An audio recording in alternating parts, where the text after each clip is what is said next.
Hello বন্ধুরা, আসসালামু আলাইকুম। আমি তৃষা। প্রতিদিন আমার এই চাকিটারি চ্যানেলে সকল ধরনের মাফিয়া এবং হ্যাকার সিরিজ গল্প শুনতে চাইলে এখনই চ্যানেলটি সাবস্ক্রাইব করে পাশে থাকা বেল আইকনটি বাজিয়ে অল বাটনে ক্লিক করে সাথে থাকুন। ধন্যবাদ সবাইকে। আসসালামু আলাইকুম।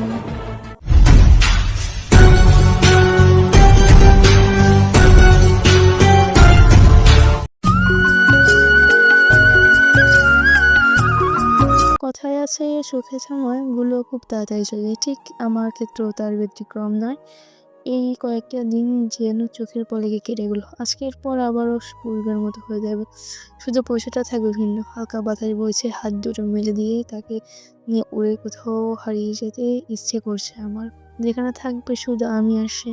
ওটা হবে আমাদের ভিন্ন এক পৃথিবী। হুট করে সামনে একটা বাইক এসে থামলো। হুট করে এমন হওয়ায় চমকে উঠলাম আমি। হৃদ ভেঙে গেল ঝালমুড়ি আনতে। আমি শাড়ির আঁচলটা গুছিয়ে রাগের দৃষ্টিতে ছেলেটার দিকে তাকালাম। এভাবে হুট করে কেউ এসে সামনে ব্রেক করে? আরেকটু হলেই আমার পরাণ পাখিটা উড়াল দিচ্ছিল। এভাবে শাড়ি পরা পরীর মতো একটা রমণী একা রাস্তার মাঝে দাঁড়িয়ে থাকাটা কি ঠিক ম্যাডাম? ছেলেটার কথায় আমি তার দিকে বুড়ো কুঁচকে তাকালাম। ছোট্ট করে বললাম সরি। সে আবার বলল, আকাশে প্রায় মেঘ জমে আছে, হয়তো বৃষ্টি আসবে। তো আপনি এভাবে একা দাঁড়িয়ে আছেন কেন? কোথাও যাবেন? এর মাঝে ঝালমুড়ি হাতে হৃদ ভাইয়া এসে দাঁড়ালো আর ছেলেটার উদ্দেশ্যে বলল, আরে সাগর, তুমি? আমি একটু অবাক হলাম। রাস্তায় যাকে দেখে সেই তার পরিচিত নাকি? আজব তো। ছেলেটাও আমার দিকে ইশারা করে হেসে বলল, ভাবি নাকি ভাইয়া? আরে না, আমার কাজিন। ভাইয়া আপনার কাজিন তো দেখছি একদম পরীর মতো, যেন একদম নীল পরী। ধন্যবাদ। নাম কি ভাইয়া? আমি আমার হাত ধরে সেখান থেকে চলে যেতে প্রস্তুতি নিল আর ছেলেটা বলল, আচ্ছা, তোমার সাথে আমি পরে কথা বলছি, এখন আসি। বলে আমার দিকে একটু দূরে চলে গেল। আমি তার দিকে চেয়ে অভিমানিকে বললাম, বউ বলে পরিচয় দিলে কি মান সম্মান কমে যেত? সে কি কিছুই বলল না। তার নীরবতা ডাক হলো আমার। তার দিকে চেয়ে বললাম, আমি বাসায় যাব। আচ্ছা চলো। আমি আবার থেমে বললাম, চলো মানে? আপনি না বললেন আজ সারা বিকেল আমার সময় দেবেন? তুমিই তো বলছো বাসায় চলে যাবে। আমি কপালে হাত দিয়ে বললাম, কোনটা বলা, কোনটা অভিনয় তা বুঝবেন না? হায়রে কপাল আমার। তিনি হাসলেন আর বলল, বুঝছি আমি। শোনো, আমাদের ফ্যামিলির একটা নাম ডাক আছে। তো ওই ফ্যামিলির ছেলে হয়ে যদি আমি সবাইকে বলি আমি বিয়ে করে ফেলেছি, তাও ফ্যামিলি ছাড়া কাউকে না জানিয়ে, তাহলে সম্মানটা কোথায় দাঁড়াবে বলো? যখন তোমাকে একেবারে এখানে নিয়ে আসবো তখন সবাই জানবে, এখন না। বুঝছো? মেয়ে একটু অভিমান ভাব নিয়ে অন্যদিকে তাকিয়ে বলল, বুঝেছি, এবার আমার অভিমান ভাড়াতে হবে আপনার। তিনি আমার দিকে চেয়ে বলল, ন্যাকামি তো ভালোই জানো। এখন চলো কোথাও বসি, নাহলে এক্ষুনি বৃষ্টি এসে ভিজিয়ে দিবে। দিলে হবে?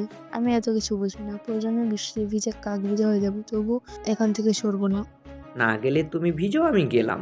কালকে যাওয়ার মুহূর্তে জ্বর উঠলে তখন বুঝবে। উঠলে তো আমি আরো হ্যাপি। জ্বরের না কমলে আপনার সাথে আরো 2টা দিন থাকতে পারবো। আমার কথায় উনি কপালে হাত দিয়ে চশড়ে শব্দ করলেন আর আমার দিকে চেয়ে বলল, আশেপাশে খুঁজে দেখো তো একটা বাঁশ বা লাঠি পাও কিনা। আমি চোখ বড় বড় করে তার দিকে চেয়ে বললাম, কেন? তোমার অভিমানগুলো ভাঙবো তাই। আমার হা করা গাল বন্ধ করে এবার বললাম, থাক, আমার অভিমান ভাঙা হয়ে গেছে। আপনাকে আর এত কষ্ট করতে হবে না। মুহূর্তে বৃষ্টি নামতে শুরু করলো। আমি হাত দুটো মিলে দিয়ে উপরের দিকে তাকালাম। বৃষ্টির ফোঁটা কয়েকটা আমার মুখের উপর ছিটকে পড়লো। তিনি আমাকে তাড়া দিচ্ছে তাড়াতাড়ি কোথাও গিয়ে বৃষ্টি থেকে বাঁচার জন্য। কিন্তু আমি জায়গা ছেড়ে নড়ছি না, প্রায় কিছুটা ভিজে গেলাম। তখন সে এসে কোলে তুলে হাঁটা শুরু করলো। সামনে একটি স্কুল আর রাস্তার পাশে একটা ছাউনি, ওখানে নিয়ে গিয়ে আমার ধপাস করে নামিয়ে দিল সে আর বলল, তোমাকে দেখতে শুটকি মনে হলেও ওজনে একটা জলজ্যান্ত বোয়াল। আমি ভ্রু কুঁচকে তাকায় বললাম, কোলে নিয়ে আবার আপনি এভাবে অপমান করলেন? কিন্তু সে কোনো উত্তর দিল না। পকেট থেকে রুমাল বের করে আমার হাত মুখ মুছে দিতে লাগলো। আমি তার দিকে চেয়ে আছি। অপমান করলো লোকটা খুব কেয়ারিং। আকাশে গুরুম গুরুম শব্দ হলো। আমি আচমকা শক্ত করে তাকে জড়িয়ে ধরলাম। যদিও আমি এসব গুম গুম আওয়াজে ভয় পাওয়া মেনে না, তবুও আজ ভয় পাওয়ার অভিনয় করতে ভালো লাগছে আমার। সবাই মিলে রাতে খাবার শেষ করে রুমে আসলাম। হৃদয়ের একটি জরুরি ফোন কথা বলে বাইরে চলে গেল। তখন প্রায় রাত 12টা বাজে। এখনও আসার খবর নেই। আমার বিষণ্ণ মন আরো বিষণ্ণ হয়ে গেল। আজকে সেই দিন যে তার সাথে থাকতে চেয়েছিলাম, তার বুকে মাথা রেখে ঘুমোতে চেয়েছিলাম, আজকে পর তো আর চাইলেও পারবো না। তাকে এভাবে জ্বালাবো না কেউ। আজ রাতে বোধহয় ঘুম হবে না আমার। বেলকনিতে বসে আছি চুপচাপ। হসপিটালে একটা মানুষ হৃদকে ধরে অঝরে কাঁদছে। বয়স তার 30 কি 32-এর মতো হবে। বছরের 30টা বছর কাটিয়ে দিল নিজের লাইফটা গোছাতে, যেন বিয়ের পর সংসারের যেন টান না পড়ে, স্ত্রীকে যেন কষ্ট চোখে না দেখতে হয়। খুব সুখী ছোট্ট একটা সংসার হবে তাদের। বছর দুয়েক আগে বিয়ে করেছিল। তাদের এই 2 বছরের সংসার জীবনটা কতটা সুখের ছিল তারা নিজেরাই তার সাক্ষী। আজ সকালে স্ত্রীকে নিয়ে হসপিটালে এসেছে। অন্তঃসত্ত্বা ছিল তার স্ত্রী।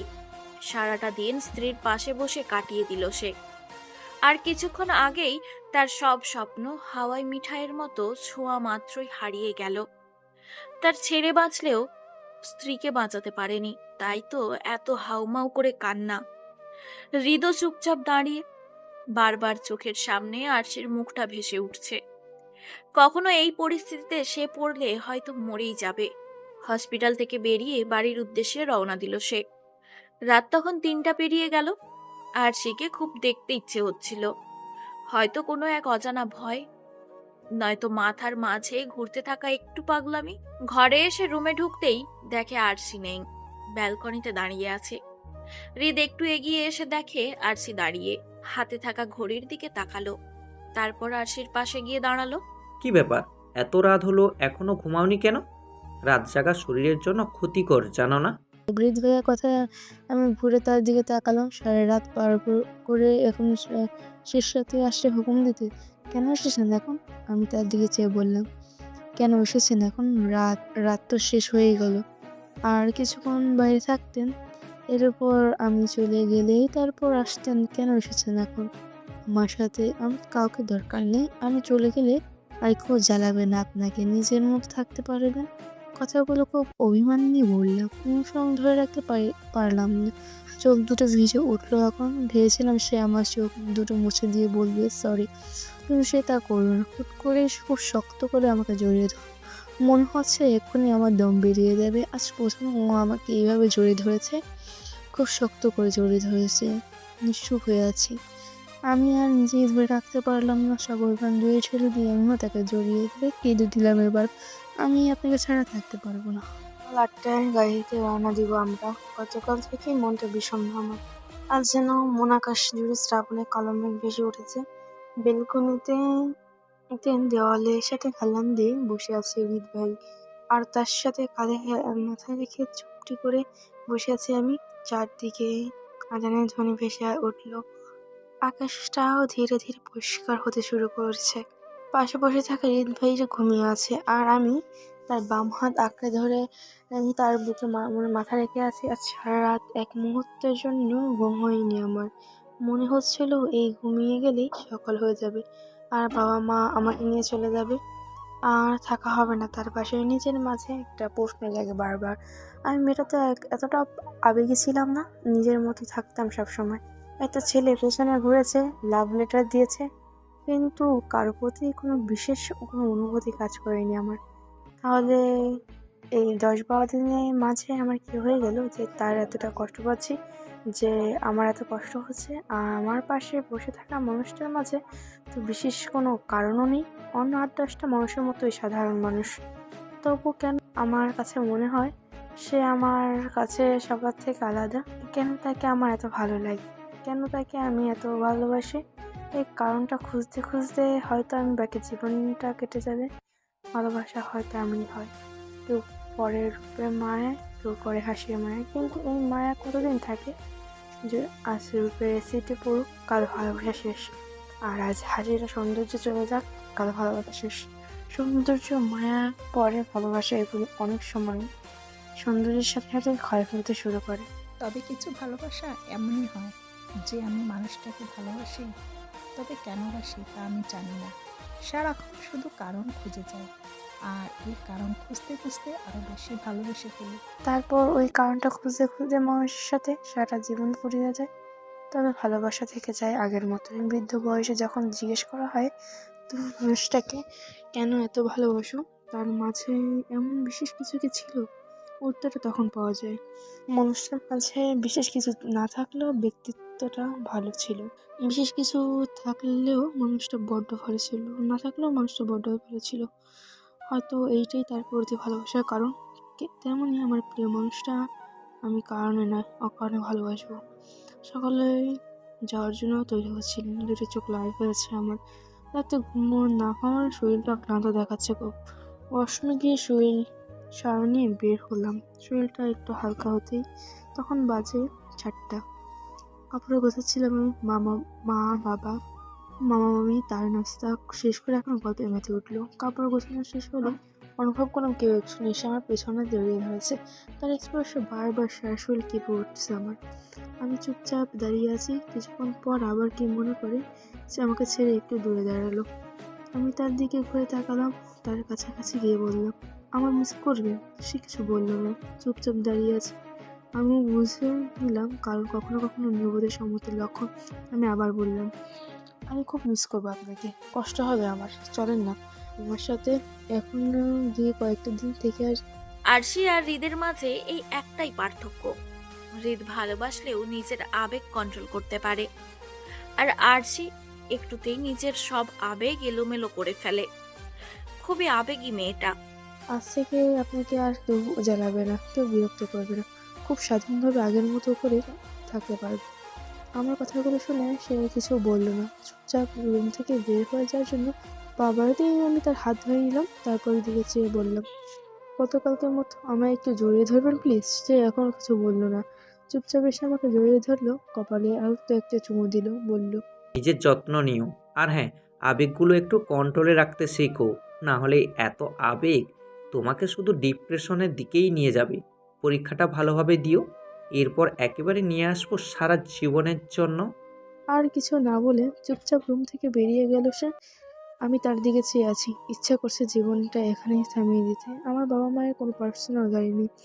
দূর রাস্তা বাসায় চলাচল করে তারা, তাই আগে বাসের টিকিট কেটে রেখেছে। মা বলেছিল ড্রাইভারকে বলে দিবে বাড়ি অবধি পৌঁছে দিতে। বাবা নিল না, তার টিকিট আগে থেকে কেটে রেখে এসেছে।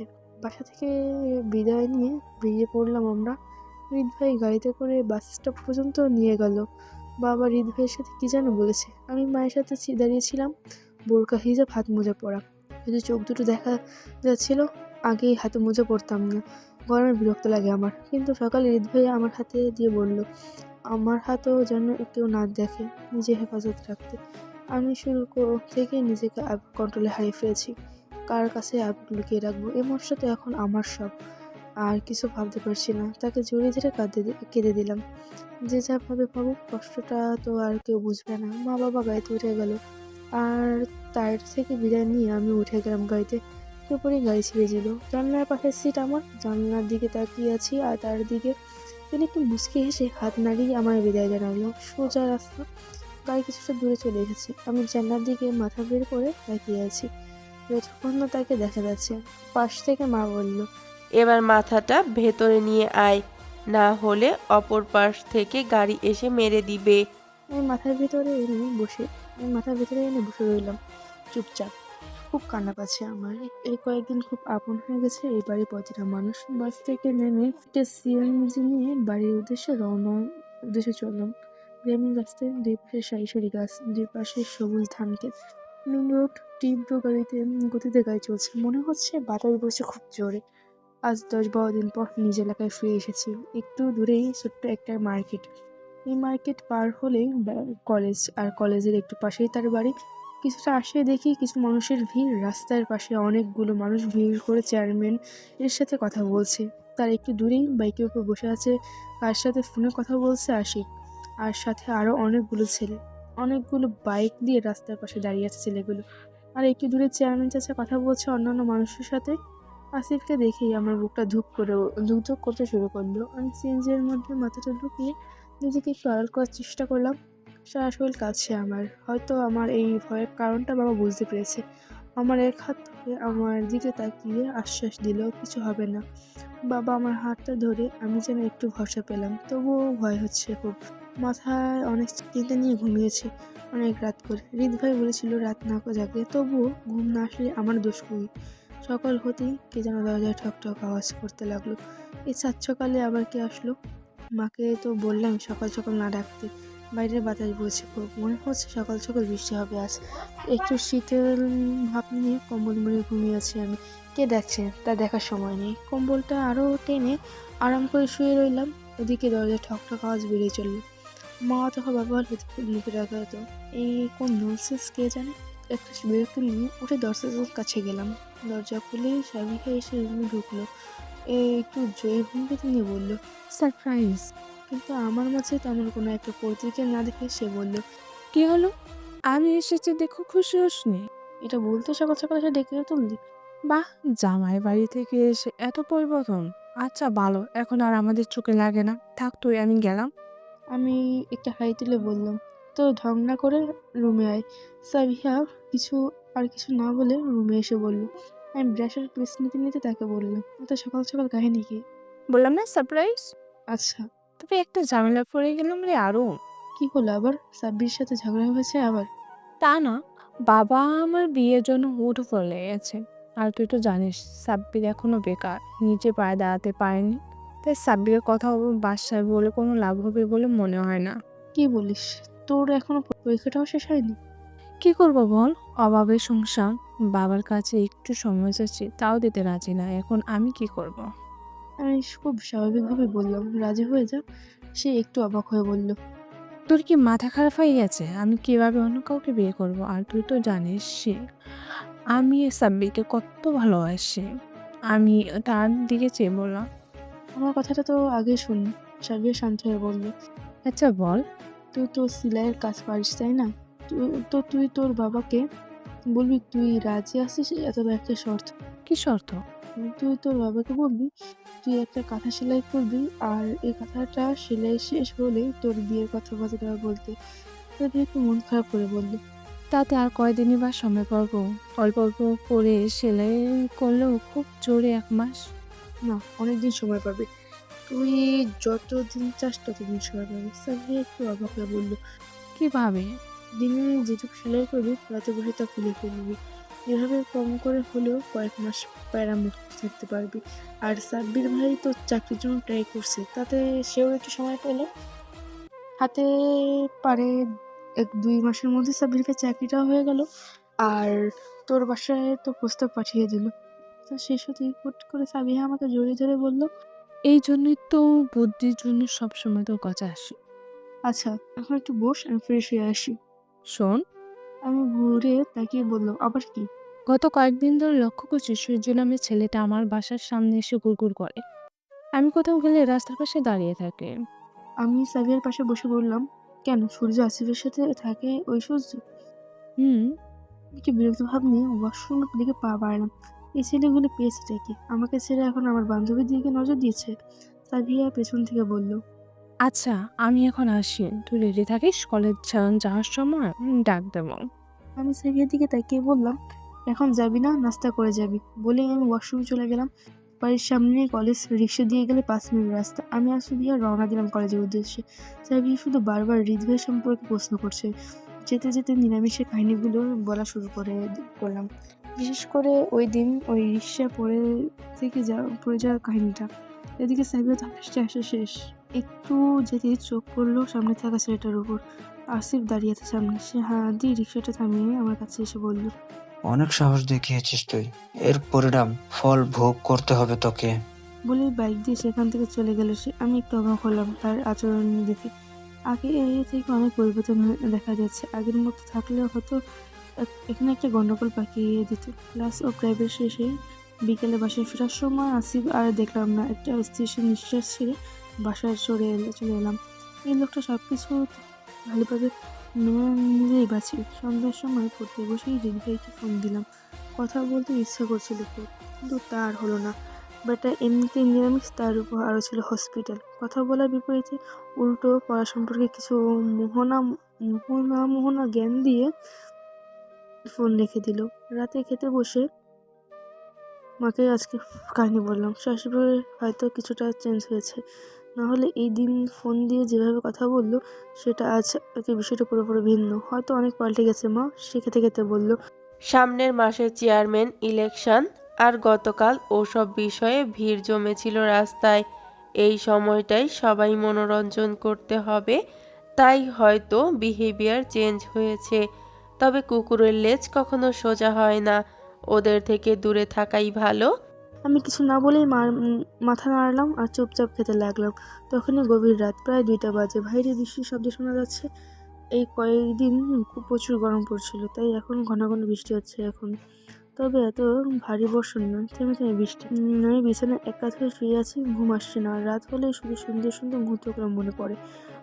কাল রাতেও এই কাহিনী ঘুমায়নি। ডান কাত থেকে বাম কাত হলাম, ফোনে হাতে নিয়ে দেখি 2:10 ওয়ালপেপারে হৃদ ভাইয়ের পিক সেট করা। ফোন আনলক করে কল অপশন ঢুকে গেলাম। তবে একে জড়তা কাজ করছে। এত রাতে ফোন করে ডিস্টার্ব করা কি ঠিক হবে, নাকি তার ঘুম ডিস্টার্ব হবে? হলে হোক, আমার ঘুমে 12টা বাজিয়ে শান্তি ঘুমাবে, তারও ঘুম হারাম করবো আমি। আমি কিছু না ভেবে ফোন করে ফেললাম। এবার কল হতেই রিসিভ করলো সে। যাক, তাহলে এখনো জেগে আছে তিনি। কিন্তু কেন জেগে আছে? সেও কি আমার মতো কারো শূন্যতা অনুভব করছে? ওপাশ থেকে তার কণ্ঠস্বর ভেসে এসলো। প্রিয় গ্রাহক, আপনি যেই নাম্বারে কল করেছেন তা এই মুহূর্তে বন্ধ আছে। আপনার কাঙ্ক্ষিত নাম্বারে ভয়েস SMS পাঠাতে চাইলে তার 11 ডিজিটের মোবাইল নাম্বারটি ডায়াল করুন আর অনুগ্রহ করে কিছুক্ষণ পর আবার চেষ্টা করুন। যেটুকু বলেই হেসে দিল সে। অ্যাক্টিংটা পুরোপুরিভাবে করতে পারলো না। কেন এমন ফাজলাম না? আমি কি রাগ করার দরকার নাকি হাসা দরকার, ওটাই বুঝে উঠতে পারছি না। তো ও নিজের স্বাভাবিক রেখে বললাম, এত রাত জেগে আছেন কেন? এমনি কাজ ছিল তাই। এত রাতে আবার আপনার কিসের কাজ? ছিল, তুমি বুঝবে না। বুঝে আমাকে মিস করছিলেন তাই না? হুম, আমার তো খেয়ে দিয়ে আর কাজ নেই, তোমাকে মিস করতে যাব। সত্যি মিস করেননি? রাতে খেয়েছো? আপনি কিন্তু কথা ঘোরানোর চেষ্টা করছেন।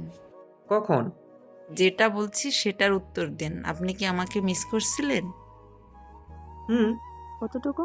একটুও না। আপনার থেকে কখনো সোজা উত্তর পাই না আমি। আপনি আসলে একটা খবিশ। ফোন রাখলাম আমি। বাই। সকাল 8টা। নাস্তা শেষে হসপিটালের উদ্দেশ্যে রওনা দিল হৃদের বাবা এখনো অফিসে যায়নি। সোফায় বসে পত্রিকায় চোখ বুলাচ্ছে। আজকাল পত্রিকা খুললেই খুন, ধর্ষণ, অপহরণের নিউজ ভেসে ওঠে। বাবার থেকে বিদায় নিয়ে বের হওয়ার সময় বাবা পেছন থেকে ডেকে বলল, হৃদ শোন, তোর সাথে কথা আছে। হৃদ এসে বাবার পাশে বসে বলল, জি বাবা, বলো। আরশির পরীক্ষার আর কয়দিন বাকি আছে? মাঝখানে গেছে বাবা। উনি পত্রিকাটা রেখে বলল, শুনলাম তোকে নাকি আজকাল কারা যেন হুমকি ধামকি দেয়। বাবার মুখে এমন কথায় চমকে ওঠে হৃদ। হুমকি ধমকির বিষয়গুলো তো তার আর আগন্তুকের মাঝেই সীমাবদ্ধ ছিল। বাবা এত কিছু জানলো কিভাবে? হৃদ আমতা আমতা করে বলতে লাগলো, কই না তো, তোমাকে কে বললো এসব? কিন্তু উনি ছেলের প্রশ্নের কোনো উত্তর না দিয়ে বললেন, কোনো সমস্যা হলে নির্জনকে বলবি, সে সব শুনলে নিবে। নিজে আগে বাড়িয়ে কোনো ঝামেলা জড়াতে যাস না। যা এখন। বাবার থেকে বিদায় নিয়ে বেরিয়ে গেল হৃদ। মাথায় ঢুকছে না এত কিছু বাবা জানলো কিভাবে। বাড়িতে বড় চাচি এসেছে। তিনি একটু রোগা প্রকৃতির মানুষ, নিজের যা বুঝে তাই। আমি ওকে সালাম দিয়ে কথা বলে মাকে ডাকতে গেলাম।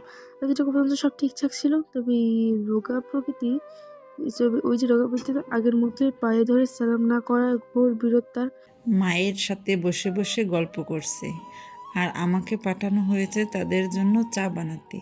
বড় চাচি সোফায় এক পাশে আরাম করে বসে মাকে বলল, আরুকে দেখতে এলাম। গতকাল রাতে খুব খারাপ একটা স্বপ্ন দেখেছি আরুকে নিয়ে। তার মানে এটা নিশ্চিত সামনে আরুর একটা বিপদ ঘটতে চলল। আমি চা বানাতে বানাতে তাদের কথাগুলো শুনে বুকটা ধুক করে উঠল। বড় চাচির এই কথাটা সত্যি? তিনি কাউকে নিয়ে কোনো দুঃস্বপ্ন দেখলে তা সত্যি হয়ে যায়? প্রথমে আমি এটা বিশ্বাস করতাম না। কয়েক বছর আগে ঠিক তিনি এভাবে বলেছিলেন। আমার মেজ কাকার ছেলে অভিভাইয়া, তাকে নিয়ে নাকি খারাপ স্বপ্ন দেখেছিল। রাস্তা পার হওয়ার সময় অভিভাইকে বড় একটা ট্রাক এসে ধাক্কা দিয়েছে। সাব্বির এসব বিশ্বাস করতো না। মেজো চাচি অনেক বারণ করেছিল কয়েকদিন ঘর থেকে বের হতে, কিন্তু অভি ভাই শুনলো না। বাইক নিয়ে বের হয়ে গেল। তার কোন বন্ধু ফোন করেছিল ওখানে। ঠিক ওই দিনই বড় একটা ট্রাক এসে ধাক্কা মেরেছিল অভি ভাইকে, আর হাসপাতালে নেওয়ার পর মারা যায় সে। যার কারণে মেজো চাচা 3 রাত গাছে বেঁধে রেখেছে চাচিকে, আর বলছিল তুই আর অন্য দুদিন ঘুমাবি না। তারপর থেকে অলক্ষণে মহিলা বলে এলাকার সবাই তাকে এক নামে চেনে। আমি তাকে সামনে চা রেখে চুপচাপ সেখান থেকে সরে গেলাম। স্বপ্নের বর্ণনাটা শুনতে ইচ্ছা নেই আমার। যদি তার স্বপ্নটা খুব ভয়ঙ্কর হয় তাহলে আমার ঘুম হারাম হয়ে যাবে। তার চেয়ে বরং না শোনা ভালো। ভাগ্যটা যা আছে তাই হবে। আপুর আজ এই বাড়িতে নিয়ে আসা সে বাবা। আপু অন্তত 7 মাস হতে চললো। মা বললো এখানে এসে কদিন থেকে যেতে। আপুর নাম আর আমার নাম মিলিয়ে রাখা হয়েছিল আরিশ, আর আপুর নাম আরিশা। আবার দুজনকে ডাকা হতো এক নামে আরও বললে আমরা দুজন সাড়া দিতাম। পরবর্তীতে আপুকে পুরো নাম ধরে ডাকতো আর আমাকে আরও বলে। আপুকে নিয়ে আসতেই এতে সবচেয়ে বেশি খুশি হয়েছি আমি। হয় না কতদিন ধরে দুই বোন মিলে একসাথে আড্ডা দেওয়া হয় না। আজ অনেক রাত অবধি আড্ডা দিব দুজন। মা রান্না করছিল, আমি রান্নাঘরে গিয়ে মায়ের পাশে দাঁড়ালাম। মা আমার দিকে চেয়ে বলল, কি রে, কিছু বলবি? আমাকে রান্না শেখাও মা। তোর না কয়দিন পর এক্সাম, এখন পড়ায় মন দে। এসব পরেও শিখতে পারবি। সারা জীবনই তো তোকে বলে এসেছি রান্নাটা শিখতে, কিন্তু তখন তো শুনলি না আমার কথা। আমি চুপচাপ মায়ের পাশে দাঁড়িয়ে আছি। মা আমার দিকে তাকিয়ে বলল, চেয়ারম্যান এর ছেলে এখন তোকে ডিস্টার্ব করে? আমি দুদিকে মাথা নাড়িয়ে বললাম, আগের মতো না মা। রান্না মনোযোগ দিয়ে বলল, তবুও সাবধানে থাকবি। 2 দিন পর চেয়ারম্যান ইলেকশন, হয়তো এই কারণে চুপ আছে। আর রিতকে কিছু বলিস না, এতে আরও ঝামেলা বাড়বে। সুন্দরভাবে এক্সামটা শেষ করে নে, এরপর আর কোনো চিন্তা নেই। আমার মাথা নাড়িয়ে সেখান থেকে চলে গেলাম। আপু রুমে বসে আছে। আমি ছোট্ট একটা প্লেটে আপেল কেটে আপুর কাছে নিয়ে গেলাম। আপু পাশে বসে প্লেটটা তার দিকে এগিয়ে দিয়ে বললাম, তুই কিন্তু আগের থেকে মুঠি হয়ে যাচ্ছিস আপু। আমার কথাটা একটু হাসলো আপু, সাথে আমিও হেসে দিলাম। আমি খুব আগ্রহ দৃষ্টিতে আপুর দিকে চেয়ে রইলাম। বললাম, এই সময়টা কেমন লাগে আপু? মনে অনুভূতিটা কেমন? আমার না খুব জানতে ইচ্ছা করছে। আপু পেটে হাত রেখে বলল, সব অনুভূতি মুখে বলে প্রকাশ করা যায় না রে। অনুভূতিটা আমি অনুভব করতে পারি, প্রকাশ করতে পারি না। তুই কখনো আমার জায়গায় আসলে তারপর বুঝবি। আমি মনে মনে বললাম, আমার আর তোমার জায়গায় আসা হবে না। যেই নিরামিষের কাছে তুলে দিয়েছো, একবার হাত ধরলে 3 বার সরি বলে। আপু আপেল খেতে খেতে বলল, কিছু বললি? আমার কথা খুঁজে না পেয়ে বললাম, না কিচ্ছু না। এখন আর আগের মতো প্রতিদিন কলেজ যাওয়া হয় না। সত্যি বলতে ভয় যায় না, তবে আজ যাব। এই কারণও আছে, খুব জরুরি কারণ। আজ রেডি হয়ে নিজেই সাবিহাদের বাড়ি চলে গেলাম। গিয়ে দেখি কলপারে বসে কাপ পিস বসে করছে সে। আমাকে থেকে খুশি হয়েছিল সেটা তার মুখ দেখে বোঝা যাচ্ছে। কারণ শেষ কবে ওদের বাসায় এসেছিলাম জানা নেই। বাড়ির সামনে একটা বড় বড়ই গাছ, 12 মাস বড়ি ধরে। আর অপর পাশে তাদের ঘর, চারপাশে ইটের দেওয়াল আর উপরে টিনের চাল। আর ঘরের সামনে একটা খোলা মেলা বারান্দা, মাঝের মধ্যে ওখানে বসে আড্ডা দেয় সবাই। ওখানে একটা চেয়ার টেনে বসে আছি আমি। সাবিয়া কিছু বড়ই আমার সামনে দিয়ে গেল। আমি খেতে খেতে সে রেডি হয়ে যাবে। দুজন একসাথে চলে আসলাম কলেজের উদ্দেশ্যে। সাবিয়া আমার তারা দিতে দিতে কতবার বলছো, আচ্ছা কি এমন গুরুত্বপূর্ণ কাজ যে জোর করে হলেও কলেজে নিয়ে যাচ্ছিস? আমি চুপচাপ রইলাম, কিছু বললাম না। রিক্সা থামতে বললাম একটা রেস্টুরেন্টের সামনে, চল ক্ষুধা লাগছে, কিছু খাই। মাথা নিচু করে বলল, আমার কাছে টাকা নেই তো। আমি একটু হেসে বললাম, আমার কাছে আছে, চল। রেস্টুরেন্টে গিয়ে সাবিহা বললাম, চোখ বন্ধ কর। কেন? কর না। আচ্ছা। আমি না বলা অব্দি খুলবে না। আমি সব কিছু আগে থেকে রেডি করে সাবিয়াকে বাসায় গিয়েছিলাম। কিছুক্ষণ পর চোখ খুলল। সাবিয়া চোখ খুলতেই অবাক হয়ে গেল। তার সামনে রাখা একটি কেক, তাতে লেখা এভরিবডি টু ইউ কলিজা। হুট করে সাবিয়া আমাকে জড়িয়ে ধরে কেঁদে দিল, কারণ এই ফার্স্ট টাইম আমার সারপ্রাইজ পেয়েছে। কখনো কখনো তার জন্মদিন, তার কথাও তার নিজের মনে ছিল না। আজ হঠাৎ এমন সারপ্রাইজ পেবে হয়তো ভাবতে পারেনি সে। তোর সাথে থাকলে আমার প্রতিটা সময় ভালো কাটে দোস্ত। কেন যে আমাদের মেয়েদের ফ্রেন্ডশিপ গুলোতে বিবাহ নামক শব্দটা দেওয়াল তৈরি করে ফেলে? সারা জীবন একসাথে থাকতে পারলে কি এমন ক্ষতি হতো? বাবা, আমি আরশিকে বিয়ে করব। সবকিছুর আয়োজন করেন আপনি। বাবার সামনে দাঁড়িয়ে সোজাসুজি ভাবে কথাটা বলল আসিফ। তার বাবা চেয়ার ছেড়ে উঠে বসে বলল, মানে কি এসবের? তোর বুদ্ধিশুদ্ধি কি দিন দিন হাওয়া হয়ে যাচ্ছে? আর 2 দিন গেলে 3 দিনের দিন ইলেকশন, আর তুই এখনও এসব নিয়ে পড়ে আছিস? এই 2-1 দিন আপাতত ওসব মাথা থেকে ঝেড়ে ফেল, সব কিছুরই একটা সময় আছে। আসিফ রাগে গ্লাস আছড়ে মেরে বলল, তোমার না অনেক ক্ষমতা, আমি আরশিকে তুলে নিয়ে আসবো, বাকিটা তুমি সামলে নেবে। চেয়ারম্যান সাহেব তার গালে একটা চড় বসিয়ে বলে, বয়স হয়েছে ঠিকই, বুদ্ধি এখনও হাঁটুর নিচে। 2 দিন পর ইলেকশনের পর শপথ গ্রহণ করতেও কম করে 1 থেকে 2 মাস লেগে যাবে। এই সময়টাতে কোনো ঝামেলা হলে বুঝছিস না কি হবে? এখন এখান থেকে যা, সব কিছুরই একটা সময় আছে।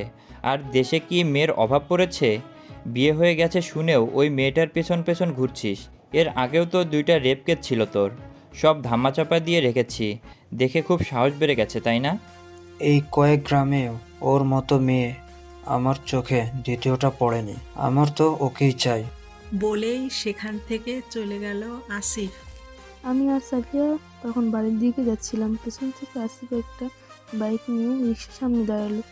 ভয়ে বুক ধুক ধুক করতে লাগলো আমার। আসিফ পেছন থেকে আরেকটা ছেলে বসা। হুট করে আসিফ এসে আমার হাত ধরে রিক্সা থেকে নামিয়ে নিল। হাতটা মুছড়ে তার হাত থেকে ছাড়িয়ে নিলাম আমি। রেসে গলায় বললাম, আপনার কারণে আমি পরীক্ষাটাও দিতে পারবো না। কি শুরু করছেন আপনি? আমার পাওয়ার আছেন, দেখে কি যা ইচ্ছে তাই করবেন? এসবকে ভালোবাসা বলে না। এর আগেও 2টা মেয়ের জীবন নষ্ট করে প্রমাণ লুকিয়ে বাবার পর মুক্ত বাতাসে ঘুরে বেড়াচ্ছেন। তাই বলে আমাকেও এসব মেয়েদের মতো ভাবছেন? যা ইচ্ছে তাই, যে যা ইচ্ছা করে বেঁচে যাবে। আমার সামনেই শ্বশুরবাড়ি, এদের কিছু বলছি না তার মানে এই না যে আমি ভয়ে বলছি না। আমি বাবার বাড়ি, শ্বশুরবাড়ির সবার সম্মানের কথা ভেবে চুপচাপ আছি। বেশি বাড়াবাড়ি করবেন তো 2 পা উপর করে ঝুলিয়ে মাঝখান দিয়ে উপর নিচে ফ্লোরে ফেলবো একদম। আসিফ কিছু না বলে চুপচাপ বাইকে গিয়ে বসলো। আরশির কথাগুলো শুনে না। আমজাদ চৌধুরীর গাড়ি দেখে চলে যাচ্ছে সে। আমজাদ চৌধুরী তাদের বিপক্ষ দলের প্রার্থী। এই সময়ে বিপক্ষ দলের কাছে কোনো বিষয়ে হার মানতে চায় না সে, তাই চুপচাপ বাইক নিয়ে ওখান থেকে চলে গেল।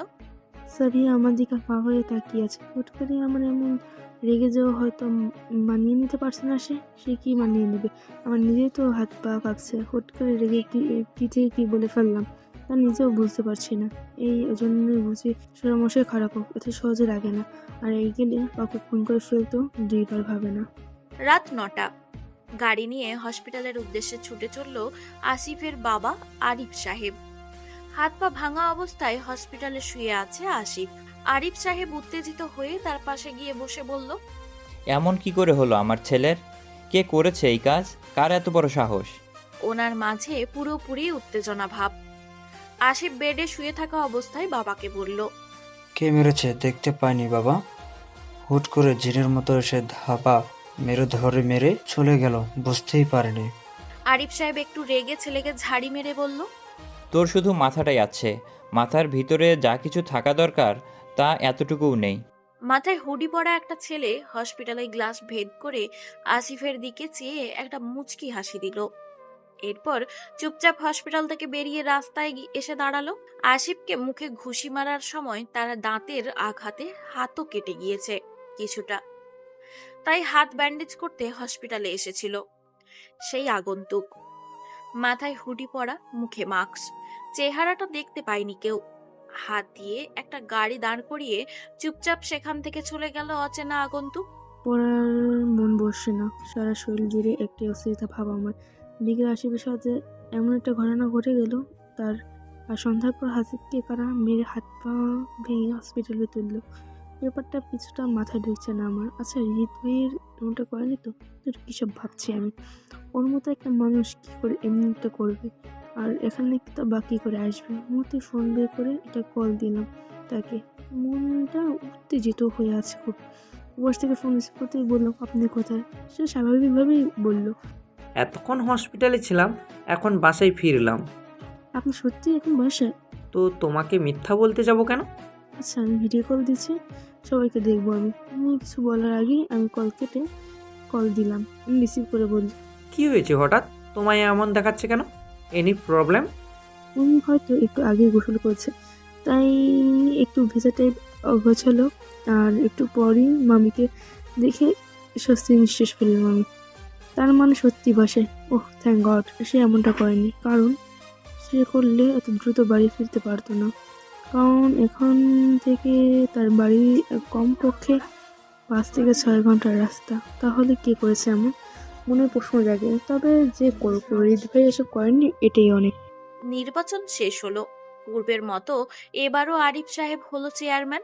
তবে ছেলের অবস্থা করুণ। গত 10 দিন ধরে শোয়া থেকেই উঠতে পারেনি। হয়তো ঠিক হতে আরো কয়েকদিন লেগে যেতে পারে। দেখতে দেখতে আমাদের এক্সাম শুরু হয়ে গেল। এই 1-1.5 মাস আসিফ এখন পুরোপুরি সুস্থ। আমার সাইড ম্যানও ছিল একটা ছেলে। কি আজীব! ছেলেটা প্রথম দিনই পরিষ্কার হলে আমার সামনে কান্নাকাটি শুরু করে দিয়েছিল। তার মা নাকি অসুস্থ, মৃত্যু পথযাত্রী। আর তার মায়ের শেষ ইচ্ছে হলো ছেলেকে ইন্টার পাস করানো। ছেলেটা আমার কাছে কান্নাকাটি করে বলল, আপনি কি চান না আপু আমার মায়ের শেষ ইচ্ছেটা পূরণ হোক? আমার একটু মায়া হলো। নিজে যা লিখতাম ছেলেটাকে তা দেখাতাম। ছেলেটাও দেরি না করে দ্রুত লিখে ফেলতাম। ব্যাপারটা আমার কাছে একটু ভালো লেগেছিল যে ছেলেটা খুব দ্রুত আমার সাথে সাথে লিখে ফেলতে পারতো। কিন্তু আমার রাগ হলো পরীক্ষার শেষ দিন। যখন বের হলাম, বের হতেই ছেলেটার কথাগুলো শুনলাম। আরে দোস্ত, পরীক্ষা তো এবার একদম ফাটিয়ে দিয়েছি। দেখিস A+ এবার কেউ থামাতে পারবে না। আর পাশ দিয়ে যেতেই সাবিহা বলল, খুব ভালো ভাইয়া, অন্তু আপনার মায়ের শেষ ইচ্ছাটা পূরণ করবে। আবার মৃত্যু পথযাত্রী মাকে খুশি করতে পারবে। এটা তো অনেক। পাশ থেকে ছেলেটার এক বন্ধু বলল, কিসের মৃত্যুর পথযাত্রী, কিসের শেষ ইচ্ছে? এটুকুই বলে ছেলেটা তার বন্ধুর মুখ চেপে ধরে অন্যদিকে নিয়ে গেল। ছেলেটার দিকে হাওয়ায় তাকিয়ে রইলাম। কান্না এসে কত না নাকি কান্না কাঁদছিল। আজকে হেঁটে হেঁটে বাসায় যাবো আমরা। আর কখনো হয়তো এভাবে একসাথে কলেজে আসা হবে না আমাদের। হয়তো কাল কিংবা পরশু আমাকে নিয়ে চলে যাবে শ্বশুর বাড়ি। বাবার মাঝে তো আজকে থেকেই এত উত্তেজনা দেখা পেয়েছি। কাল থেকে আয়োজন শুরু করে দিবে। পরীক্ষা শেষ, এখানে আর রাখতে চায় না আমাকে। ভয় হয় খুব। রাস্তার পাশে দাঁড়িয়ে রইল সাবিহা। আমি গেলাম আইসক্রিম নিয়ে আসতে। গ্রীষ্ম পেরিয়ে বর্ষা চলছে, তবুও তো রোদ উঠছে, তাপ অনেক থাকে। রোদ থেকে আড়াল করেছে চাইছি নিজেকে বারবার। কপালের উপর হাত রেখে সাবিহাকে দিকে তাকালাম। আইসক্রিম নিয়ে রাস্তা পার হতে হুট করে একটা গাড়ি এসে ব্রেক কষে আমার সামনে। ভয়ে আইসক্রিম দুটো নিচে পড়ে গেল। কলজে শুকিয়ে গেল মুহূর্তে। কিছু বুঝে ওঠার আগে কয়েকটা ছেলে নেমে এসে গাড়িতে তুলে নিল। আবার চলে গেল। মুখ চেপে ধরে চিৎকার করতে পারলাম না। হুট করে এমন একটা কাণ্ড ঘটে যাওয়ায় ঠায় দাঁড়িয়ে আছে সাবিহা। কি করবে কিছু ভেবে পাচ্ছে না। যাই হোক, আরশিকে কোথায় নিয়ে যাচ্ছে আর কারা নিয়ে যাচ্ছে এটা আগে দেখতে হবে। খেয়াল করলো সামনে দিয়ে একটা খালি সিএনজি যাচ্ছে। সাবিহা ওটাকে থামিয়ে উঠে গেল। বলল সামনে চলা মাইক্রোটাকে ফলো করতে।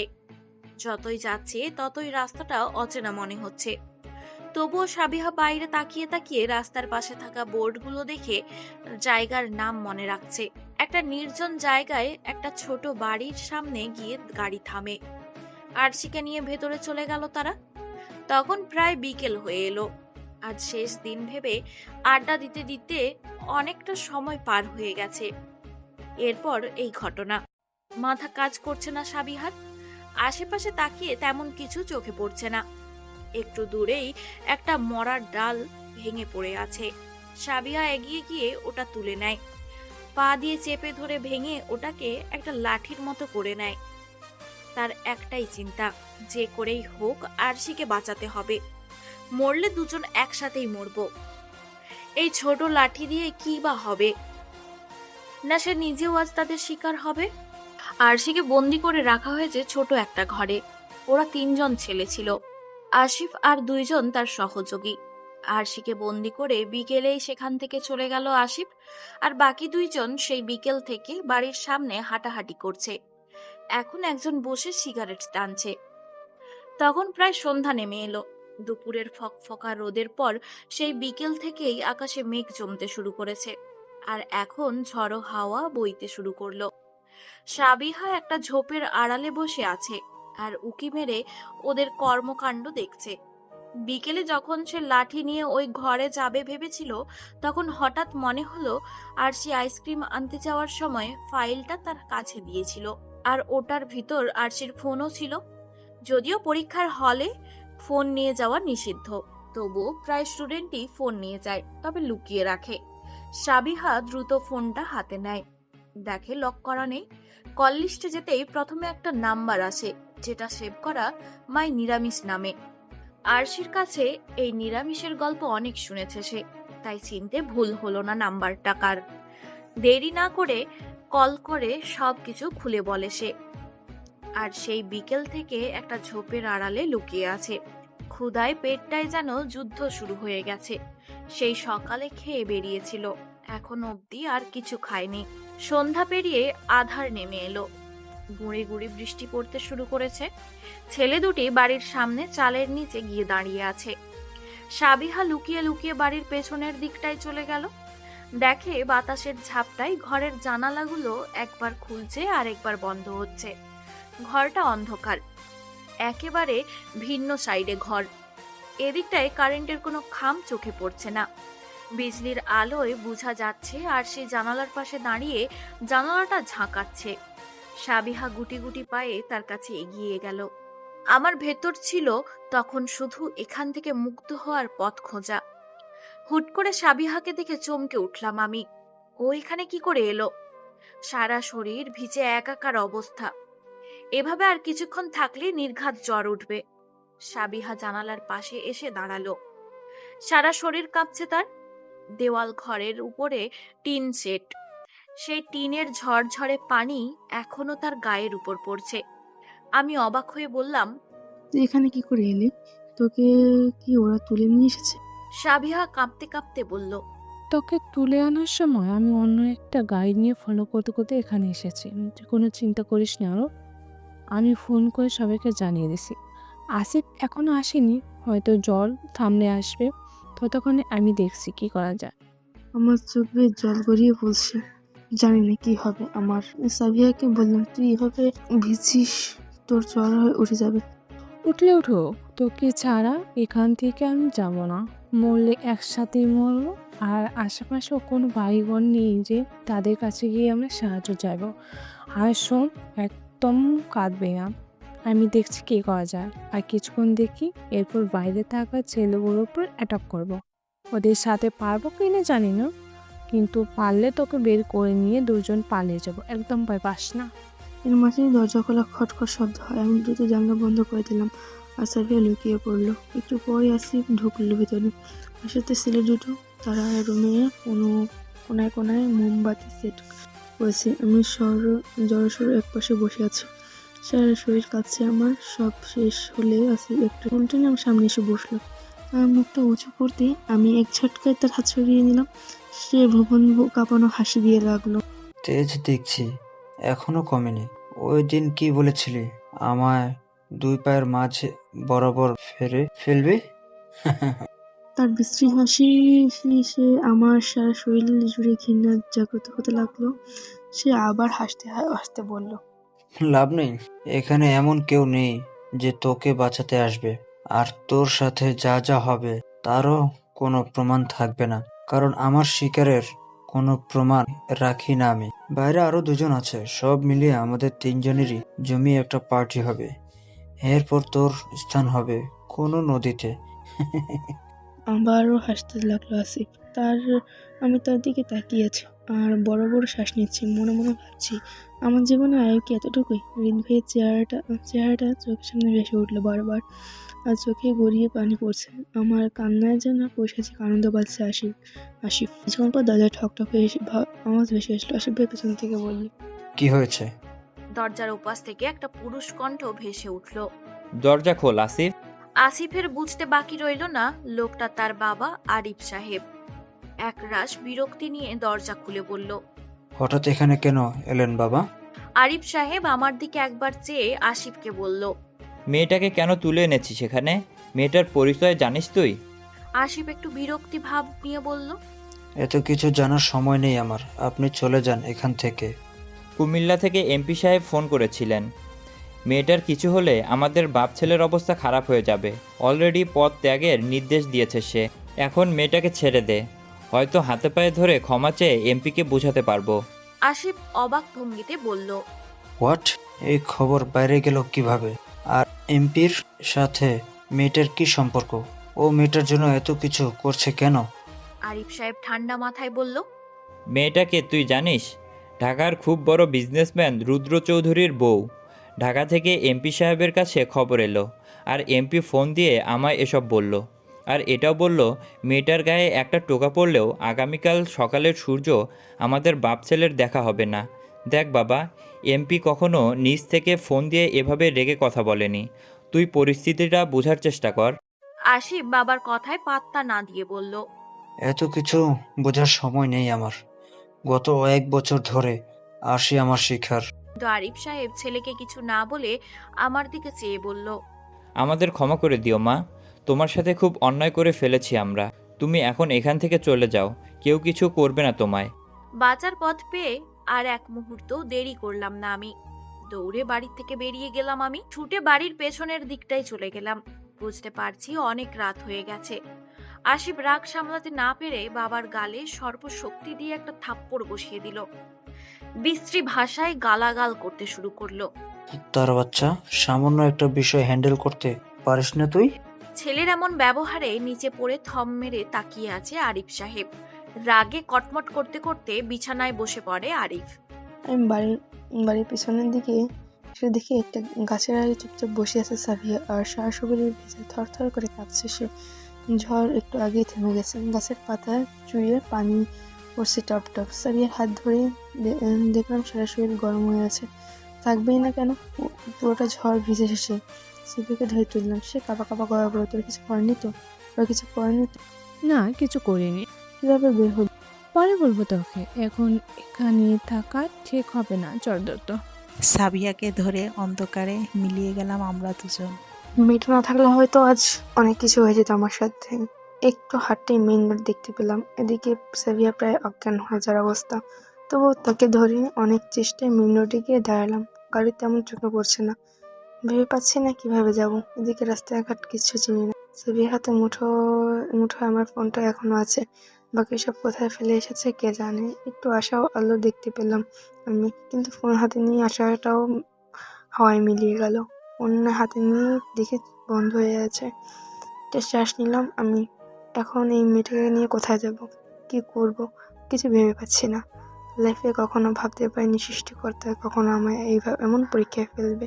কিছুক্ষণ পর একটা কার এসে দাঁড়ায় আমার সামনে। ভয় বুকটা আবার ধক করে উঠলো। ওরা আবার এসেছে কি? কিন্তু গ্লাস নামাতে দেখলাম ওরা কেউ না, অপরিচিত একটা ছেলে। মাথায় হুডি আর মুখে মাস্ক পরায়, চেনা যাচ্ছে না তাকে। হাতে কবজিতে ব্যান্ডেজ করা। আর ছেলেটা বলল, গাড়িতে উঠুন, ভয় পাবেন না, আপনাকে চিনি আমি। আরপিন স্যারের মেয়ে আপনি, বিপদে পরে এখানে দাঁড়িয়ে আছেন। গাড়িতে উঠে বসুন, গাড়িতে ড্রপ করে দিচ্ছি আপনাদের। তবু আমার ভয় কাটছে না। অপরিচিত ছেলে, অপরিচিত কণ্ঠ। ছেলেটা আবার বলল, ভয় পাবেন না, নির্ভয়ে উঠতে পারেন। আর আপনার বান্ধবীর অবস্থা তো খুবই খারাপ, হয়তো আবারও বৃষ্টি আসতে পারে। আমি বুকে হাত দিয়ে একটা নিঃশ্বাস নিলাম। কপালে যা আছে তাই হবে আজ। সাবিয়াকে ধরে গাড়িতে বসিয়ে দিলাম, আর আমিও উঠে বসলাম। আমাদের বাড়ির সামনে এসে নামিয়ে দিয়ে চলে গেল ছেলেটা। এতক্ষণে ভয়টা একটু কাটলো আমার। ছেলেটাকে যতটা খারাপ ভেবেছিলাম মোটেও সে ততটা খারাপ নয়। তবে ছেলেটা কে তাও বুঝতে পারছি না। যাই হোক, এতে ভাবার সময় নেই আমার। সাবিয়াকে ধরে ধরে বাসার ভিতরে নিয়ে গেলাম আমি। দেখি বাবা মা বসে আছে ভেতরে। আমাকে দেখেই তারা দৌড়ে আমার কাছে এসে বলল, ঠিক আছিস তো মা? কিছু হয়নি তো তোর? তোমাদের পরে সব বলছি মা। সাবিয়াকে রুমে দিয়ে যাও, আমি জামা নিয়ে আসছি তার জন্য। সাবিয়াকে নিয়ে খালি রুমটা চলে গেল মা। আমি আমার রুমের দিকে হাঁটে ধরলাম। রুমে আসছি আরো অবাক হলাম। ফ্লোরে দুপা ছিঁড়িয়ে খাটের উপর বসে আছে হৃদ ভাই। চুপ করে অভরদিন নেই, মাথা নিচু করে তার কাছে এসে এগিয়ে যেতে সে একটু থাপ্পড় দিয়ে দেয় আমার গালে। ফ্লোরে ছিটকে পড়ে না হতে দৃষ্টিতে চাইলাম। সে রাগী স্বরে বলল, আমি এত কিছু হয়ে গেল অথচ আমায় জানানোর প্রয়োজন মনে করলে না তুমি? আমায় একটাবার বলতে যে কোনো ছেলে তোমায় বিরক্ত করতো, একটাবার বলার প্রয়োজন মনে করলে না আমায়? চুপচাপ ফ্লোর বসে আছি। হুট করে সে আমার পাশে আমাকে জড়িয়ে ধরে বুকের সাথে চেপে ধরলো, কপালে অজস্র চুমু দিয়ে বলল, কেন এমন করলে তুমি? আজ তোমার কিছু হলে আমি কিভাবে বাঁচতাম বলো? সেই ছোটবেলা থেকে তোমায় ভালোবাসি আমি। আমার চেয়ে বেঁচে থাকার অক্সিজেনটাই তুমি। হঠাৎ তার এমন পরিবর্তন অবাক হলাম খুব আমি। সে কি বলছে তা কানের পাশ দিয়েও যাচ্ছে না আমার। বিকেল থেকে এখন পর্যন্ত সবকিছু এক ঘোরের মতো লাগছে, মনে হচ্ছে একটা স্বপ্ন, একটু পরেই ভেঙে যাবে। একটা জামা নিয়ে পাশের রুমে চলে গেলাম আমি। সে চেয়ারে বসে আছে সাবিহা, সারা শরীর ভেজা। সাবিহাকে ধরে দাঁড় করালাম। সে ক্লান্ত শরীরে কপাল হাতে রেখে বলল, মাথাটা ব্যথা করছে, বসো। আমি আবারও তার গায়ে হাত দিয়ে চেক করলাম, জ্বর পড়ে যাচ্ছে গা। চল জামা চেঞ্জ করে নিই। আমার দে, আমি করে নিচ্ছি। পারবি? সাবিহা বাসা থেকে কল আসছে সন্ধ্যা থেকে, কিন্তু উত্তেজনাবশত কেউ ফোন ধরতে পারেনি। হয়তো কয়েকবার বিরক্ত হয়েছে, কিন্তু এখন সব শেষ। একটু আগে আবার আসলো। বাবা ফোন ধরেই ওপাশ থেকে সাবিহার বাবা উত্তেজিত কণ্ঠে বলল, আমার মেয়ে কোথায় ভাইজান? সে সকালে আরুমার সাথে বেরিয়েছিল, এখনো বাসায় আসেনি। আরুমা কোথায়? সে কি বাসায় ফিরেছে? বাবা ঠান্ডা মাথায় তাকে শান্ত করার চেষ্টা করে বলল, টেনশন করবেন না, আরুর সাথে আমাদের এখানে এসেছে সাবিহা। ওনার যেন এখনো বিশ্বাস হচ্ছে না। বাবাকে বলল, সত্যি কি আমার মেয়ে আপনাদের বাসায়? হ্যাঁ, কথা বলবেন? জি, তাকে একটু কষ্ট করে দিতে পারবেন? টেনশন হচ্ছে খুব। বাবা ফোনটা কানের কাছ থেকে একটু নিচে নামিয়ে উঁচু গলায় মাকে ডাক দিল, আরিশার মা, কোথায় তুমি? সাবিহা কি জেগে আছে নাকি ঘুমিয়ে গেছে? মা বাবার রুমে যেতে যেতে বলল, হ্যাঁ, একটু আগে অল্প খেয়ে মেডিসিন নিয়ে ঘুমিয়ে পড়েছে। কার ফোন? ওর বাসা থেকে ফোন এসেছে। আচ্ছা বলে দিন আমাদের বাসায় এসেছে আর এখন ঘুমিয়ে পড়েছে। রাত প্রায় 12টা ছুঁয়েছে। পাশের বাড়িটা থেকে কারো চিল্লাচিল্লি আওয়াজ ভেসে আসছে। বড় কাকা খেপেছে খুব। চাচির নাকি সে সন্দেহে থেকে খুঁজে পাওয়া যাচ্ছে না। ফোন দিল, ফোন বন্ধ। আমার বিপদের কথা শুনেই নাকি সে পালিয়েছে বাড়ি থেকে। কারণ কয়দিন আগে এসে স্বপ্ন দেখেছিল, তাই ঘটেছে আমার সাথে, তাই ভয় পেয়েছে খুব। অভি ভাইয়ার মৃত্যুর পর চাচা যেমন তাকে 3 রাত গাছের সাথে বেঁধে রেখেছিল, তেমনি আজ হয়তো সারা রাত ঘুম হারাম করে দিবে। সেই ভয়ে খবর পাওয়ার সাথে সাথেই বাড়ি থেকে ভেগেছে সে। বড় কাকা তার শ্বশুর বাড়ি ফোন করে চাচা সেই সন্ধ্যায় বাবার বাড়ি চলে গেছে। চাচাও কড়া গলায় বলল, এক জগ পানি নিয়ে ওর সামনে বসে থাকবেন, ও যেন কিছুতেই ঘুমাতে না পারে। ঘুমালেই একটা অঘটন ঘটাই এই বাড়িতে।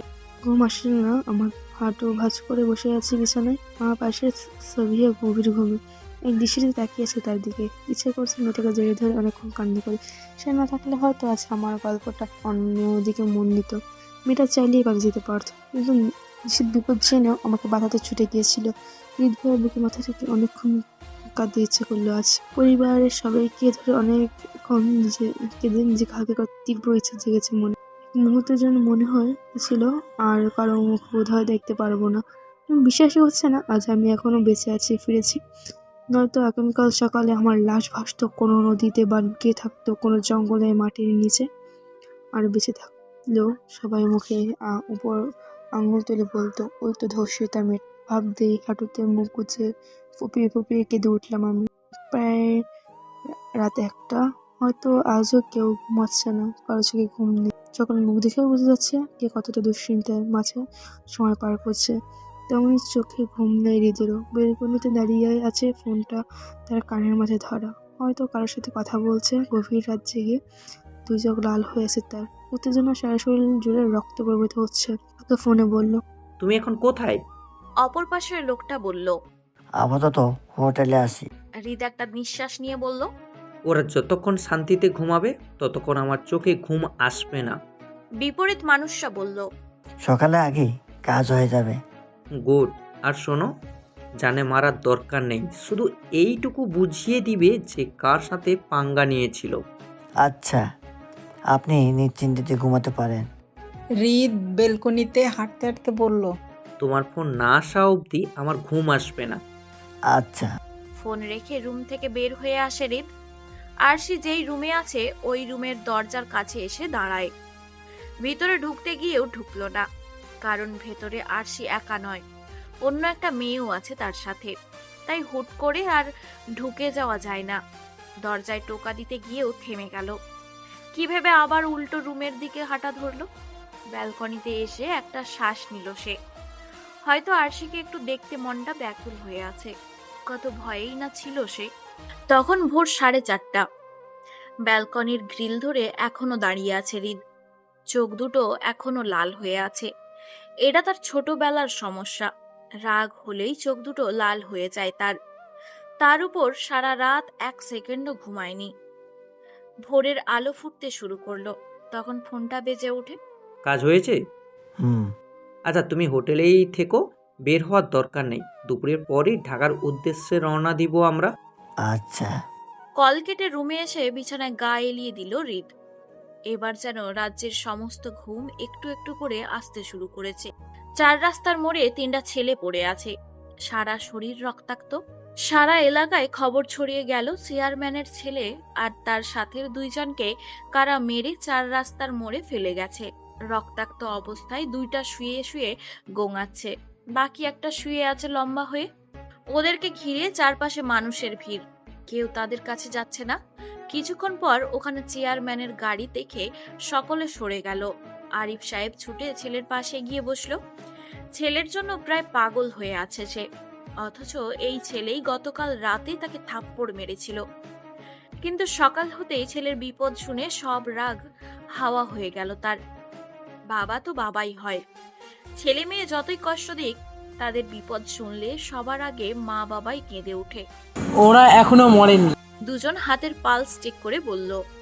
আরিফ সাহেব দ্রুত গাড়িতে উঠিয়ে তাদের নিয়ে হসপিটালের উদ্দেশ্যে রওনা দিল। অ্যাম্বুলেন্স আসার অপেক্ষা করছে না সে। সকাল 9টা। ঘুম ভেঙে গেল হৃদের। এর আগে মা এসে 2 বার ডেকে গেছে, উঠছে না দেখে আর ডাকেনি। বিষয়টা সহজভাবে নিলেও একটা জিনিস সহজভাবে নিতে পারল না সে। কয়েক মাস আগে যখন আরশি তার কাছে ছিল, তখন সকাল হতেই আরশির অত্যাচার শুরু হতো। পাশে বসে ডাকতে থাকতো, উঠতে না চাইলে টেনে উঠাতো, নয়তো গ্লাস এনে মুখে পানি ছিটিয়ে মারতো। সেই 10-12 দিন তাকে কম জ্বালায়নি মেয়েটা, কিন্তু আজ একবারের জন্যও ডাকতে আসলো না। গতকাল রাতেও আরশিকে এত কথা বলেছে, তবু কিছু না বলে নিচের দিকে তাকিয়েছিল। আর আজ সে আমার কাছে আসছে না। বিছানার থেকে নেমে চোখ কচলাতে কচলাতে রুম থেকে বের হলো সে। ড্রয়িং রুমে বাবা মা, ফুপা ফুপি আর আরশির বান্ধবীটা বসে আছে। সবাইকে গতকালকের পুরো কাহিনী বিস্তারিত বলছে। আরশি এতক্ষণ ছিল সেখানে, হয়তো ভালো লাগছে না দেখে চুপচাপ রুমে চলে গেল। তার সাথে তো তেমন বেশি কিছু হয়নি, তবুও সবার সামনে দাঁড়াতে নিজেকে খুব ছোট মনে হচ্ছে তার, খুব নিচু মনে হচ্ছে আজ। হৃদ রুমের দিকে এগিয়ে গেল। আরশি এখানে নেই মানে রুমেই আছে। রুমে প্রবেশ করে কাউকে না দেখে ব্যালকনিতে চলে গেল। দেখে আরশি মনমরা হয়ে দাঁড়িয়ে আছে। এগিয়ে আরশির পাশে গিয়ে দাঁড়ালো। ভেবেছে হয়তো আরশি কিছু একটা বলবে, না হয় কিছু একটা করে বসবে, হয়তো কেঁদে দিবে, নয়তো জড়িয়ে ধরবে। কারণ মেয়েটার আবেগ সম্পর্কে অনেক ধারণা আছে তার, খুব বেশি আবেগী মেয়েটা। কিন্তু আজ যেন সব আবেগ কোথায় হারিয়ে গেল। চুপচাপ সেখান থেকে চলে যেতেই হৃদ হাতটা ধরে ফেলল। আরশির মাঝে অবাক হওয়ার কোনো প্রতিক্রিয়া দেখা গেল না। সে একেবারে শান্ত শান্ত গলায় বলল, নাস্তা করেছেন? হৃদ ছোট করে জবাব দিল, না, মাত্র উঠলাম। আচ্ছা, ফ্রেশ হয়ে নিন, আমি নিয়ে আসছি। বলেই চলে গেল আরশি। হৃদ এক দৃষ্টিতে তাকিয়ে আছে আরশির দিকে। এমন পরিস্থিতিতে তার কি করা উচিত তা জানে না সে। সবকিছুই যেন আজ তার কাছে শুধুই একটা দীর্ঘশ্বাস। আমার কোলে মাথা রেখে চুপ মেরে শুয়ে আছি আমি। না চাইতেও চোখ দিয়ে 1 ফোঁটা জল গড়িয়ে পড়লো। মা তার হাতে আঙুল দিয়ে আমার চুল বিলি কেটে দিচ্ছে। আমি কাঁদুর কাঁদুর স্বরে মাকে বললাম, আমার সাথে কেন এমন হলো মা? আমি তো চাইনি এমনটা তো আমার মাথায় ছিল না। কালকে যখন শেষ এক্সামটা দিতে যাচ্ছিলাম, তখন বাবার মাঝে খুশির কত উত্তেজনা দেখতে পেয়েছিলাম। আমি এক্সাম দিয়ে বের হওয়ার পর কেমন যেন অদ্ভুত অনুভূতি হচ্ছিল আমার। এই বুঝি বিদায়ের সময় এসে গেছে। তুমি, বাবা, আপু সবাইকে ছেড়ে চলে যাব ঢাকায়। কিন্তু হুট করে কি হয়ে গেল আমি নিজেই বুঝতে পারিনি। ওখানে যতক্ষণ বসেছিলাম, এক মুহূর্তের জন্য হলেও আমার মনে হচ্ছিল তোমাদের আর দেখতে পাবো না। হৃদ ভাইয়ের মুখটা বারবার ভেসে উঠছিল। এমনটা কেন হলো বলতে পারো মা? মা, আমার মাথায় চুলে বিলি কাটতে কাটতে বলল, কিছুই হয়নি, ভেবে নে ওটা একটা দুঃস্বপ্ন। দুঃস্বপ্ন দেখার পর সকালে উঠলে যেমন অনুভূত হয় ওটা অনুভব কর। আমি কেঁদে মাকে জড়িয়ে ধরে বললাম, এমনটা চাইলেও পারছি না মা। ওনার কাছে গেলেই লজ্জায় আত্মসম্মানের কথা ভাবতে মাথা নিচু করে আসে আমার। এগুলো মাত্রই তোর মনের ধারণা, মাথা থেকে ঝেড়ে ফেল ওসব। মা জানো, ঢাকায় ওদের অনেক নাম ডাক। খবরটা ওখানে জানাজানি হয়ে গেলে ওদের মান সম্মানটা কোথায় যাবে বুঝতে পারছো মা? মা আর কিছু না বলে চুপচাপ আমার মাথায় হাত তুলে দিচ্ছে। কথা ছিল এক্সামের পর বড় করে অনুষ্ঠান হবে, আমায় ওখান থেকে নিয়ে যাবে, কিন্তু পরিস্থিতির চাপে তা আর হচ্ছে না। আমাকে আর এক মুহূর্তের জন্য এখানে রেখে দিতে চায় না সে। আজ বিকালে ওদের বাড়ি নিয়ে যাবে আমাদের। ওখান থেকে একটা পার্টি আয়োজন করে রিলেটিভ সবাইকে জানিয়ে দিবে। সোফায় বসে ফোন টিপছি রিদ ভাইয়া ফোন টিপছে রিদ ভাইয়া। আমি দরজার পাশে দাঁড়িয়ে তার দিকে কিছুক্ষণ চেয়ে রইলাম। আমাকে দেখে ডাক দিল সে। আমি বিষণ্ণ মনে তার কাছে গিয়ে দাঁড়ালাম। একটা আবদার আছে তার কাছে। সে আমার এক হাত ধরে টান দিয়ে তার কোলে বসিয়ে গাল টেনে বলল, কি ব্যাপার, গতকাল থেকে এভাবে লুকিয়ে লুকিয়ে আছো কেন? এমন ভাব দেখাচ্ছে মনে হয় আমাকে আজ প্রথম দেখছো। এভাবে কোলে বসিয়ে গাল টেনে দেওয়া একটু অপমানজনক মনে হলো আমার কাছে। সাধারণত ছোট গুলুগুলু বাচ্চাদের আমরা করিনি, আমরা গাল টেনে দিতে থাকি। সেই হিসেবে সে আমায় বাচ্চাদের সাথে মিলিয়ে ফেললো। আমি গম্ভীর কণ্ঠে তার দিকে চেয়ে বললাম, আমার একটা ফোন লাগবে। আমার কথা একটু ভ্রু কুঁচকালো সে। হয়তো গম্ভীরভাবে এমন একটা কথা বলবো সে ভাবতে পারেনি। সে আমার দিকে চেয়ে বলল, হঠাৎ ফোন কেন? আমি এমন গম্ভীরভাবে বললাম, আপনি দিবেন কিনা সেটা বলেন। আমি চাইছি বাবার থেকে নিতে পারতাম, বাট স্বামী থাকতে বাবার কাছে চাইতে বিবেকবাদ ছিল, তাই চাইনি। আচ্ছা, ঢাকায় ফিরে ওখান থেকে একটা আইফোন নিয়ে দিব, এবার হ্যাপি তো? এখন লাগবে না, 20-25 হাজার টাকার মধ্যে একটা ফোন হলেই হবে। আর এখন লাগবে এখনই? মানে আজকেই? আজকে না, এই মুহূর্তে লাগবে আমার। বিকেলে ঢাকা উদ্দেশ্যে রওনা দেবো আমরা। দুপুরে খাওয়া দাওয়া শেষে বিকেলে রুমে বসে আছি আমি। ও কাছে সাবিহা আমাদের বিদায় দিয়ে তারপর বাসায় যাবে। আমি তার পাশে বসে বললাম, আমার একে ভুলে যাবি? এর আগেও তো গেলি, তখন কি ভুলে গেছে? আমি কিছু বললাম না, চুপচাপ ফোনের টিপটা তার দিকে এগিয়ে দিলাম, যেটা আমার জন্য রিদ ভাইয়াকে বলেছিলাম। উপরে গিফট পেপার মোড়ানো। সে আমায় বলল, কি এটা? বাড়িতে গিয়ে খুলবি। আর শোন, এবার তো অনেক দিনের জন্য চলে যাচ্ছি, যোগাযোগ রাখিস। আচ্ছা, মাঝে মাঝে বাবা বাসায় থাকলে তার ফোন থেকে কথা বলবো তোর সাথে। আমি একটু হাসিয়ে বললাম, আচ্ছা। সে আবার তৎক্ষণাৎ আমার দিকে চেয়ে বলল, আবার কবে দেখা হবে আমাদের? সৃষ্টিকর্তা যখন চাইবে। আর হ্যাঁ, তোর বিয়েতে আসবো। সাফিফা একটা চাকরি পেলেই বিয়েটা করে নিবি, তখন দেখবি আমি আবার তোর সামনে। সুবাহা মাথা নিচু করে বলল, আমি বুঝতে পারছি না বাবা আমাদের সম্পর্কটা মেনে নিবে কি না।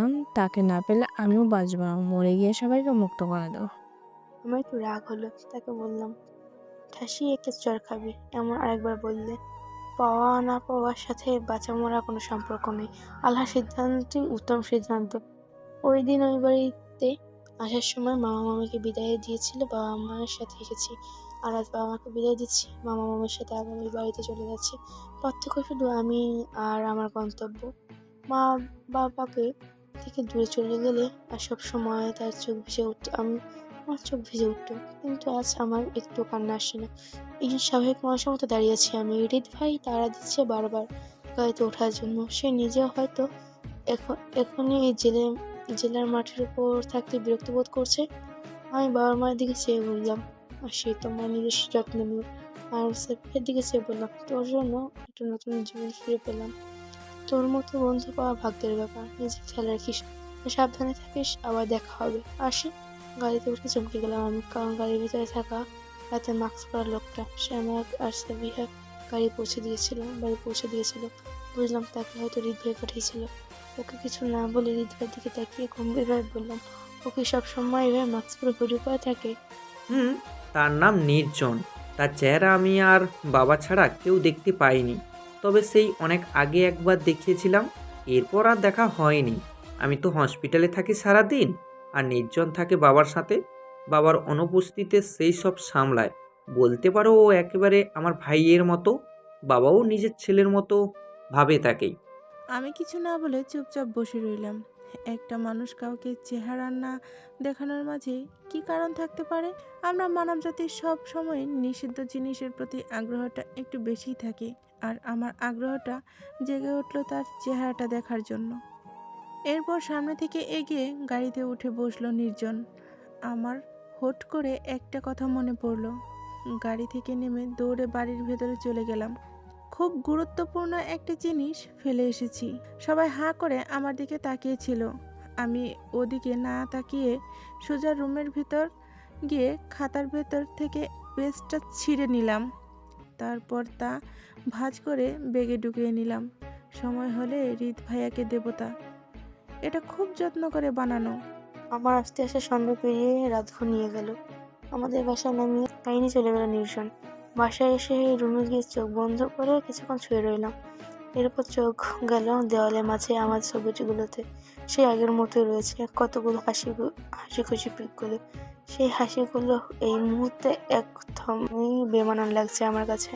তাই চুপচাপ এগুলো দেওয়াল থেকে আলাদা করে ভাঁজ করে এক জায়গায় রেখে দিলাম। শুধু একটা ছবি খুললাম না, আর তা হলো আমাদের ছোটবেলার ছবিটাতে হৃদ ভাইয়া গলা জড়িয়ে কাঁধে চড়ে খেলা করছিলাম আমি। ছবিটার দিকে আর নিজের দিকে তাকালে পার্থক্যটা বোঝা যায়, কত বড় হয়ে গেছি আমরা। আরশি তখন ঘুমিয়ে আছে। রুমে প্রবেশ করে কিছুক্ষণ দেওয়ালের দিকে চোখ বুলালো হৃদ। রুমটা খুব ফাঁকা ফাঁকা লাগছে।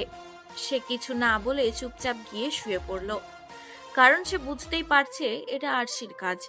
যাই হোক, এটা কোনো বিষয় না, কারণ মেয়েটার মন মেজাজ ভালো নেই এখন, তাই হয়তো এমনটা করেছে। এই ব্যাপারে তাকে কিছু জিজ্ঞেস করলেও তার কাছে বিরক্তিকর মনে হবে তা। মাঝরাতে হুট করে ঘুম ভেঙে গেল হৃদের। পাশে তাকিয়ে দেখে আরশি নেই। ব্যালকনি থেকে কারো গুনগুন কান্নার আওয়াজ ভেসে আসে। ব্যালকনির দিকে এগিয়ে গেল হৃদ।